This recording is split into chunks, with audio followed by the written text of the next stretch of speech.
Foli b'aw bɛɛ lajɛlen Mali cɛ ni muso denmisɛn ani ni mabɔkɔrɔ aw ye aw bisimila Tamtam TV jabaranin kan ka kɛɲɛ ni aw ka wagatiw olu tɔgɔw ye aw ka bamanankan kunnafoniya kɛnɛ kɔnɔna na ka kɛɲɛ ni bi araba ni o bɛ bɛn février kalo tile 18 san 2026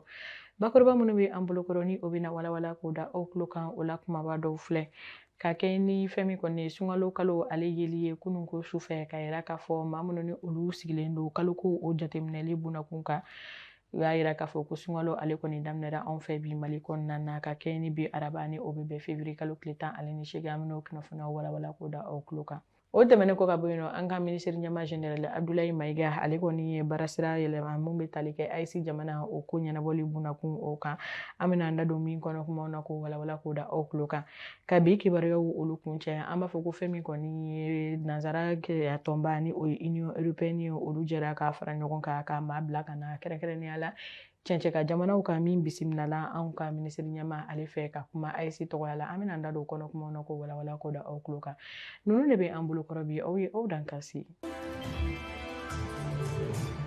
ka kɛɲɛ ni minisiriso min ni olu ka baara bɛnnen don an ka jamana diinɛko ɲɛnabɔli bunakun kan olu kɔni ye communiqué kɛ ni an ko o ma ko o sɛbɛnfura min kɔnɔna na n'o y'a yira k'a fɔ ko fɛn min kɔni sunkalo kalo ye ale yira anw fɛ ba Maliba kɔnɔna na ka kɛɲɛ ni fɛn min kɔni ye kununko tarata ni o kun bɛ bɛn février kalo tile 17 san 2026 hakilina la k'a yira k'a fɔ ko fɛn min kɔni ye sunkalo ni o bɛ taa i jɔ san 1447 la ko o daminɛra ka o tile fɔlɔ bɛɛ bi araba ni o bɛ bɛn février kalo tile 18 san 2026 o hukumu kɔnɔna na k'a yira k'a fɔ k'u ka kɛ ni an ka misiri caman ale kɔnɔna ye k'a fɔ ko fɛn min kɔni ye seliw ko olu taara ka o kɛ ale ni alawale minnu ni olu kan ka kɛ walasa fɛn min kɔni ye sunkalo ale timɛko ɲuman ni a baaraw olu tasira ɲuman ni a aladeli ɲumanw ye olu ka se ka taa ni ka o kɛ o hukumu kɔnɔna na k'a yira k'a fɔ ko an ka jamana ɲɛmaw ye weleweleda kɛ jamana kɔnɔdenw ye kɛrɛnkɛrɛnnenya la alisilamɛdenw bɛɛ lajɛlenw ye ko ka fɛn min kɔni ye alawelew ni ka olu caya jamana kɔni ale bɛ se ka basigi ale ni bɛn kuntagalajan ni ka o sɔrɔ cogoya min na ka kɛ ni Mali kura ale tasira ye o sɔrɔla o kunnafoniya na ko walawala k'o da aw bɛɛ lajɛlen tulo kan. O tɛmɛnen ko ka bɔ yen nɔ an ka minisiri ɲɛma général Abdoulaye Maiga ale kɔni ye baarasiraw ta ka o kɛ AES ye ale ɲɛtaga o bunakun kan o dɔ bɛ tali kɛ kɛrɛnkɛrɛnnenya la wulikajɔ la min taara ka o kɛ kununko tarata ni o kun bɛ bɛn février kalo tile 17 san 2026 ka kɛ ni baarasira ye walasa AES tasiraw olu baaraw olu ka se ka kɛ ka yira k'a fɔ ko laɲini ko o tɛ dɔwɛrɛ foyi ye ka sɔnni sigi ka yamaruya di ka kɛ ni baarasira minnu ni olu talen don ni an ko o ma ko l'an 2 AES ale tɔgɔya la ni o dɔw bɛ tali kɛ fɛn min kɔni AES ɲɛmaya ma olu bolo ni wagati kɔfɔlen na ni o ye Burukina jamana ɲɛma capitaine Ibrahim Traoré fo ka taa se Mali furancɛla fanga ɲɛma général Assimi Goïta ale ni fɛn min kɔni Niger jamana ɲɛma ye général Abdrahamane Tiani olu ka laɲiniw ye ni o laɲiniw olu jolen de u ka kumakun ta ni ka o kɛ fɛn min kɔni ye sigiyɔrɔma 3 o ye ni o dɔw bɛ tali kɛ lakana nasiraw fɛ ni an ko o ma ko défense fo ka taa se AES ni jamana wɛrɛw ko ɲɛnabɔli bunakun kan ni an ko o ma ko diplomatie ale ni yiriwa yɛrɛ fɛnɛ sabatili ni an ko o ma ko développement ka yira k'a fɔ ko nin sira ninnu olu tagamana k'a fɔ ko sira minnu don segin kɔ kɔni tɛ a la ka yira k'a fɔ ko o taara ka o kuma fɔ an ka fɛn min kɔni minisiri ɲɛma ni o ye chef du gouvernement ale ka kuma nasiraw olu ye o hukumu kɔnɔna na ka yira k'a fɔ ko hakilina ko olu taara ka o kɛ ko nin ye a siɲɛ fɔlɔ tako fɔlɔ ye kɛrɛnkɛrɛnnenya la yɔrɔ u ka sigi sen kan min bɛ fɛn min kɔni lakana ale sabatili o ko ɲɛnabɔli bunakun ka ale ni bɛn ani keleya o nasiraw fɛ AES jamana kɔnɔ o sɔrɔla o kunnafoniya na ko walawala ko da aw bɛɛ lajɛlen tulo kan. Ciden kɛrɛnkɛrɛnnen min bɔra Union européenne maaw yɔrɔ la ka na se Sahel kan jamanaw la kɛrɛnkɛrɛnnenya la ni o ye cɛncɛn kan jamanaw ye ni ale bisimilana an ka minisiri ɲɛma général Abdoulaye Maiga ale fɛ ka kumaɲɔgɔnya kɛ ni maa min ciden kɛrɛnkɛrɛnnen min nana ni ale tɔgɔ ko João Gomes Gravino ale kɔni nana ka na kuma Union européenne tɔgɔya la AES jamana maaw olu fɛ kɛrɛnkɛrɛnnenya la walasa fɛn min kɔni ye bɛnɲɔgɔn kasira o ka ta ka o kɛ kumaɲɔgɔnya o ka se ka ta ka o kɛ cogoya min na walasa fɛn min kɔni ye hakilina ɲumanw ye olu olu nata bɛn ɲɔgɔnya ale ni bɛn kelenya o ka se ka ta ka o kɛ cɛncɛ ka jamanaw ale ni Union Européenne ma jɛkulu ma olu ni ɲɔgɔn cɛ o hukumu kɔnɔna na ka kɛ ni jamanaba 27 min bɛ Union Européenne kɔnɔna na k'u y'a yira k'a fɔ ko a ka di u ye ka fɛn min kɔni ɲɛdakura di bɛnɲɔgɔnya min bɛ u ni farafinna jamanaw olu ni ɲɔgɔn cɛ kɛrɛnkɛrɛnnenya la cɛncɛ ka jamana olu ni ɲɔgɔn cɛ k'a fɔ ko o siraw olu ka taa sen kan kumaɲɔgɔnya ko ka o don ba la kosɛbɛ ka o yanga sanfɛ ani ka tila tuguni k'a yira k'a fɔ ko fɛn min kɔni ye degun siraw ye ko u na fɛn bɛɛ kɛ walasa ka u yɛrɛ tanga o nasiraw ma ka ɲɛsin fɛn min kɔni cɛncɛ ka jamanaw olu ma walasa k'a yira k'a fɔ ko bɛnɲɔgɔnya u ka ta ka kɛ ale ni lakana u ka se ka sabati ni jɛkulu ninnu ni jamana ninnu kɔnɔna na o sɔrɔla kunnafoniya na ko walawala k'o da aw tulo kan.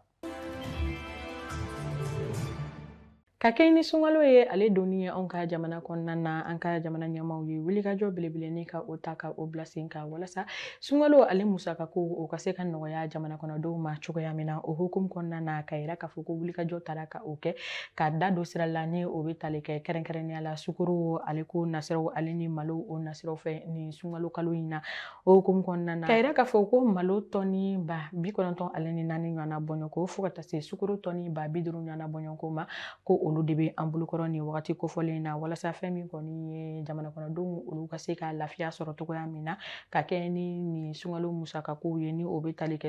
sukaroko ale ni maloko o nasiraw olu fɛ o hukumu kɔnɔna na ka yira k'a fɔ ko sɛgɛsɛgɛlikɛbaw olu wililen bɛ ka don an ka sugu kɔnɔnaw na ni wagati kofɔlen na ko laɲini o tɛ dɔwɛrɛ foyi ye minɛnw kɔni ka se ka sɔrɔ an sugu kɔnɔnaw na sɔngɔ damatɛmɛja o la kɛrɛnkɛrɛnnenya la sukaro kɔni ale kulo ka sɔrɔ 100 ale ni 20 ɲɔgɔnna bɔɲɔgɔnko la an ka sugu kɔnɔnaw na o kama ka yira k'a fɔ ko an ka jamana ɲɛmaaw marabaw ye wulikajɔ belebele ni ka o ta o kɛ walasa fɛn min kɔni ye gɛlɛya ale ni degun ale ni ka sugu kɔnɔminɛnw ni ka u sɔngɔw yɛlɛncogo cɛjugu la ka se ka o baaraw ni ka olu bɔ a ma ka yira k'a fɔ ko ni maa mun minɛra o damatɛmɛ wale in na ko i ni ɲangi min ka kan ko o na ta ka di i ma ka kɛ ni sunkalo kalo o ko kɔni bunako kan o sɔrɔla kunnafoniya na ko walawala ko da aw bɛɛ lajɛlen tulo kan. O tɛmɛnen ko ka bɔ yen nɔ ɲinan san ale talen ka o kɛ fɛn min kɔni ye éducation ale ni culture ni o ye an ka seko ale ni dɔnko ale ni kalanko nasiraw ka o ta ka o kɛ o ye o hukumu kɔnɔna na ka kɛ ni an ka cakɛdaba min bɛ yan nɔ kɛnyɛrɛ ye cakɛda min ni ale bɛ an ka maako dɔnnenba dɔ ale tɔgɔ la ni o ye Seydou Nantunme ni cakɛda in yɛrɛ tɔgɔ ko groupe Toguna k'a yira k'a fɔ ko olu ye wulikajɔ belebele kɛ ka ɲɛsin an ka minisiriso min bɛnnen don seko ale ni dɔnko ko ɲɛnabɔli bunako kan ni an ko o ma ko ministère de la culture ni ale ɲɛmaaya bɛ mɔgɔ min bolo ni wagati in na ni o ye Mamu Dafe ye ka wulikajɔ kɛ ka se a ma ka kumaɲɔgɔnya kɛ kɛrɛnkɛrɛnnenya la foli kɛ u ye ɲinan san ale tali la kokura ka o di seko ale ni dɔnko o nasiraw olu fɛ ka tila tuguni ka yira k'a fɔ ko fɛn min kɔni ye wulikajɔ belebele ko o na ta ka kɛ Toguna groupe maaw olu yɔrɔ la ka ɲɛsin an ka fɛn min kɔni ye seko ale ni dɔnko o yiriwayali bunakun kan ne hukumu kɔnɔna na ni o y'a yira k'a fɔ ko fɛn min kɔni ye yɔrɔ ye ko o na ta ni ka o jɔ ni o bɛ tali kɛ an ka laadala yɔrɔ la ka o di an ka minisiriso ma min ka baara bɛnnen don seko ale ni dɔnko o la kɔlɔsili o bunakun kan o hukumu kɔnɔna na ka yira k'a fɔ ko o ye baara min ye ko a bɛ tali kɛ an ka kokɔrɔw ni an ka laadala ko olu dili donni na an ka jamana kɔnɔ ale ni fara ɲɔgɔn kan ale ye o ka se ka ta kɛ fɛn min kɔni fasoden ɲumanya o nasiraw olu fɛ o sɔrɔla kunnafoniya na ko walawala ko da aw bɛɛ lajɛlen tulo kan. O tɛmɛnen ko ka bɔ yen nɔ an ka kɛnɛya minisiriso la an ka kɛnɛya minisiri ɲɛmaa ni ale tɔgɔ ye kolonɛli Asan Bajalo Ture ye ale ye wulikajɔ kɛ ka an ka jamana baɲumankɛ tɔn dɔw ni ka olu fara ɲɔgɔn kan ni o dɔw bɛ tali kɛ Orange Mali fo ka taa se IRS ye ale ni Chorus International maaw ma ka kumakun ta ni ka o kɛ ka baarasira dɛmɛ ɲɔgɔnya ni ka o siraw ta ni ka o fara ɲɔgɔn kan walasa dɛmɛ u ka se ka taa ka don maaw ye maa minnu ni olu bɛ an ka jamana kɔnɔna na ni u fanga olu ka dɔgɔ maa minnu kɔni ni an ko o ma ko les populations les plus vulnérables ka kɛ ni sunkalo kalo min ni o dontɔla filɛ nin ye ka baara ɲuman caman ka o ta ka kɛ u ye baloko nasiraw fo ka taa se kɛnɛyako nasiraw olu ma an b'a fɔ ko o sɔrɔla kunnafoniya na ko walawala ko da aw bɛɛ lajɛlen tulo kan. Ka bi kunnafoniyaw olu kuncɛ an bɛ taa wagati ko nasiraw fɛ kɛrɛnkɛrɛnnenya la ale ni kɛnɛya sabatili bunakun kan ka yira k'a fɔ ko an bɛ wagati min na ko bi fɛn min kɔni ye gɔngɔnjugu ye ko o kɔni bolo dalen don Bamakɔ faaba kɔnɔna na k'a fɔ ko maaw ka u yɛrɛ tanga kosɛbɛ o gɔngɔn ninnu ma mun bɛ se ka kɛ sababu ye ka banakisɛ caman ni ka o don u fari la ale ni fɛn min kɔni ye sun bunakun kan maaw ka se ka u hakili to tilekɔrɔla yalaw la ka ji caman ni ka o min walasa fɛn min kɔni ye sun min ni a donna a kana se ka kɛ sababu ye ka gɛlɛya caman ale ni bana caman ma ni ka ulase sundonbagaw ma ni me dan sike aw ka kunnafoniyaw la Tamtam TV jabarani sanfɛ ka kɛ ni bi sunkalo tile fɔlɔ o ye ni o bɛ araba san 2026 kalo filanan tile 18 o don o ma k'a fɔ ko sunkalo ale kɔni nun donna bi ko an bɛ dugawu kɛ ala ka sunkalo timɛ ko ɲuman ka o di ani alisilamɛ bɛɛ lajɛlen ma a musaka ko ala k'olu yɛrɛ fɛnɛ timɛ ko ɲuman di an ma k'a fɔ ko hali bi ko an ma ɲina an balima kerecɛnw olu yɛrɛ fɛnɛ kɔ ko u yɛrɛ fɛnɛ ka sunkalo ni an ko o ma ko carême ko o yɛrɛ fɛnɛ nun dɔtɔ don k'a fɔ ko ala ka a timɛ ko ɲuman di anw ni olu bɛɛ lajɛlen ma k'a fɔ ko aw ka o sɔgɔlen to Tamtam TV jabarani na kunnafoniya ko nasiraw fɛ o tɛna fɔ aw jigi kɔ k'a fɔ ko aw k'an bɛɛ wasalamu